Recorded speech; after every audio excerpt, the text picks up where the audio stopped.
Assalamualaikum warahmatullahi wabarakatuh. Nama saya Rezi Anggreni Putri dengan PM 2024-2150-0056, mahasiswa dari program studi Bahasa dan Sastra Indonesia. Dengan ini membuat video untuk memenuhi tugas dari mata kuliah agama dengan dosen pengampunya Bapak As'ad STHIMPD. Hari ini saya akan menjelaskan tentang 3 materi. Materi pertama adalah HAM, yang kedua adalah demokrasi dan kepemimpinan dalam Islam, dan yang ketiga adalah konsep masyarakat madani. Masuk materi yang pertama adalah HAM. HAM adalah hak yang paling mendasar yang dimiliki oleh setiap manusia sejak dia dilahirkan. Dalam pandangan Islam secara terminologis, HAM berarti hak-hak yang dimiliki oleh setiap manusia sejak dia dilahirkan, yang bersifat fundamental dan kodratif, yang diamanahkan dan dianugerahkan oleh Allah Subhanahu wa Ta'ala dan harus dijaga, dilindungi, dan dihormati oleh setiap individu, masyarakat, maupun negara. Tujuan diadakannya HAM adalah untuk menjamin kesejahteraan, keadilan, dan kemuliaan bagi setiap individu tanpa adanya diskriminatif, sambil menjunjung tinggi nilai-nilai moral dan etika yang diajarkan dalam Islam. Hak yang ada dalam Islam adalah: yang pertama, hak untuk hidup. Allah Subhanahu wa Ta'ala menganugerahkan hak hidup bagi setiap insan hambanya tanpa melihat ras, jenis kelamin, bangsa, maupun negara. Hak asasi yang paling utama yang diusung oleh Islam adalah hak untuk hidup dan hak untuk menghargai kehidupan. Hal tersebut secara tegas dijelaskan oleh Allah Subhanahu wa Ta'ala dalam Quran surah Al-Maidah ayat 32, yang artinya, oleh karena itu kami tetapkan suatu hukum bagi Bani Israel, barang siapa yang membunuh seorang manusia bukan karena orang tersebut membunuh orang lain atau bukan karena membuat kerusakan di muka bumi, maka seolah-olah ia telah membunuh manusia seluruhnya. Dan barang siapa yang memelihara kehidupan manusia, sesungguhnya ia seakan-akan telah memelihara kehidupan manusia seluruhnya. Dan sesungguhnya telah datang kepada mereka Rasul-Rasul kami dengan membawa keterangan-keterangan yang jelas.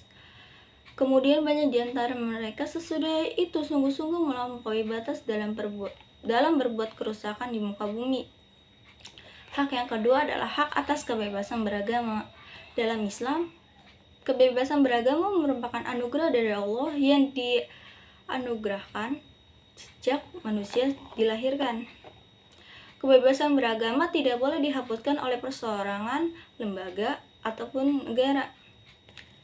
Secara universal, Islam memberikan kepada setiap individu untuk memilih dan memilah agama yang akan dianutnya. Walaupun Islam memang menawarkan ajaran yang dibawakan oleh Nabi Muhammad SAW untuk dipahami, dikaji, dan dianalisa, sehingga pemahaman dan kesadaran dari masing-masing individu lah yang sangat diutamakan dengan melihat konsep untuk memeluk agama Islam dengan penuh ketulusan dan nilai-nilai positif yang akan didapatkan.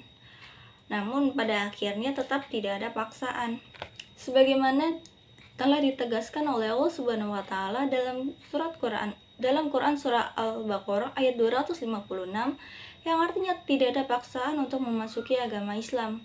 Sesungguhnya telah jelas jalan yang benar daripada jalan yang sesat. Karena itu barang siapa yang ingkar terhadap tauhid dan beriman kepada Allah, maka sesungguhnya ia telah berpegang pada tali yang amat kuat dan tidak akan pernah putus. Dan Allah Maha mendengar lagi Maha mengetahui. Dan ditegaskan kembali dalam Quran surah Al-Kahfi ayat 29, yang artinya, dan katakanlah, kebenaran itu datangnya dari Tuhanmu. Maka barang siapa yang ingin beriman, hendaklah ia beriman, dan barang siapa yang ingin kafir, biarlah ia kafir. Sesungguhnya kami telah sediakan bagi orang-orang zalim itu neraka yang gejolaknya mengepung mereka.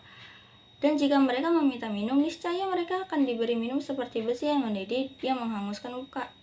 Itulah minuman paling buruk dan tempat istirahat paling jelek.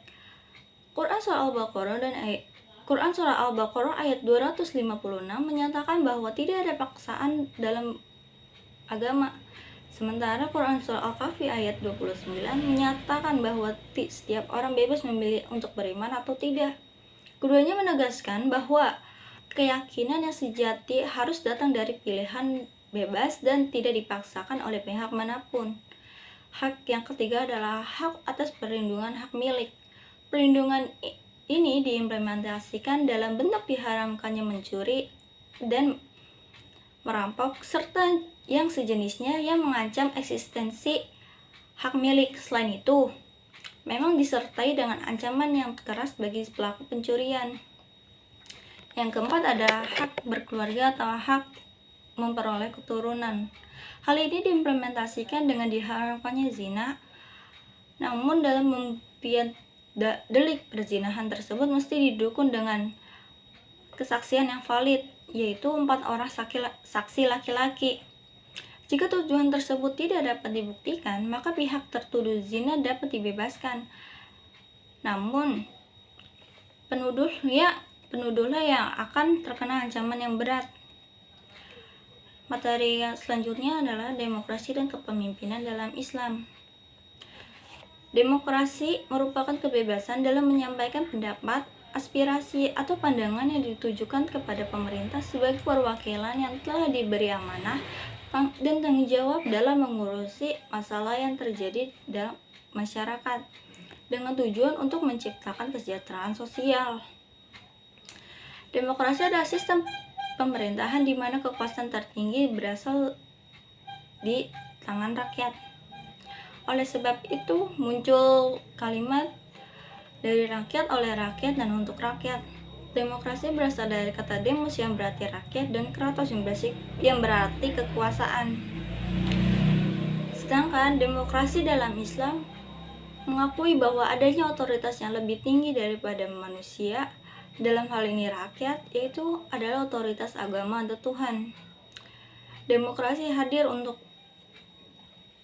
mengupayakan pencarian pemimpin yang amanah dalam tugas-tugasnya.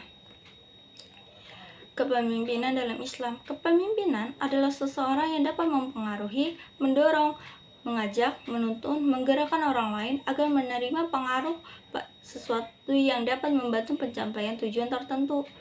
Kepemimpinan pada hakikatnya berhubungan dengan tenaga manusia atau kelompok yang terorganisasi sebagai satu kekuatan atau potensi.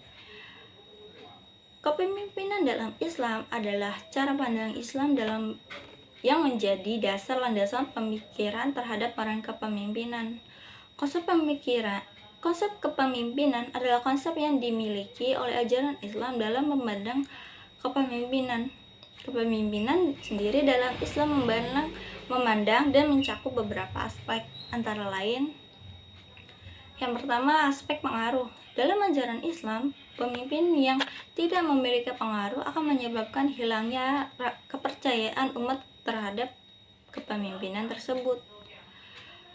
Yang kedua adalah aspek kerohanian. Selain sebagai pemimpin umat, seorang pemimpin juga memiliki kedudukan sebagai pemimpin agama. Hal demikian ini bisa ditunjukkan sebagaimana Nabi Muhammad SAW. Beliau adalah seorang pemimpin rakyat, di sisi lain beliau juga seorang pemimpin agama. Yang ketiga, aspek karakteristik, yaitu aspek yang digunakan untuk menilai kepemimpinan seorang, meliputi karakter kepemimpinan, baik yang pemimpin baik maupun pemimpin yang buruk. Pemimpin adalah seseorang yang dapat mempersatukan orang-orang dan dapat mengarahkan sedemikian rupa untuk mencapai tujuan tertentu. Untuk mencapai tujuan yang diinginkan oleh seorang pemimpin, maka ia harus mempunyai kemampuan untuk mengatur lingkungannya. Sementara dari segi ajaran Islam, kepemimpinan berarti kegiatan menuntun, membimbing, memandu, dan menunjukkan jalan-jalan yang diridhoi Allah Subhanahu wa Ta'ala. Materi yang ketiga adalah konsep masyarakat madani. Masyarakat madani adalah sebuah konsep masyarakat yang memiliki kemandirian untuk menjalankan kegiatan sosial, ekonomi, dan politiknya. Masyarakat madani adalah masyarakat yang beradab, menjunjung tinggi nilai-nilai kemanusiaan, serta maju dalam penguasaan ilmu pengetahuan dan teknologi. Konsep masyarakat madani diharapkan dapat mencapai ikatan batin bersama dan mewujudkan nilai-nilai kemanusiaan, kesadaran dan tanggung jawab, serta lebih mengutamakan kepentingan bersama daripada kepentingan individu. Selain itu, masyarakat madani diharapkan dapat memupuk sikap toleransi dalam beragama dan kebebasan untuk mengekspresikan keyakinan tanpa mengganggu lingkungan atau kepercayaan agama lainnya. Melalui konsep masyarakat madani, kelompok agama dapat disatukan secara politis sambil tetap menjaga keberagaman, baik secara budaya maupun keagamaan. Selain itu, konflik-konflik keagamaan diharapkan dapat diarahkan ke arah proses universal yang dinamis untuk mencapai titik temu dan kesepakatan bersama. Ciri-ciri dari masyarakat madani. Ada beberapa ciri masyarakat madani yang dibangun oleh Nabi Muhammad SAW di kota Madinah, yaitu yang pertama ada egalitarian, yaitu merupakan prinsip kesetaraan hak dalam masyarakat.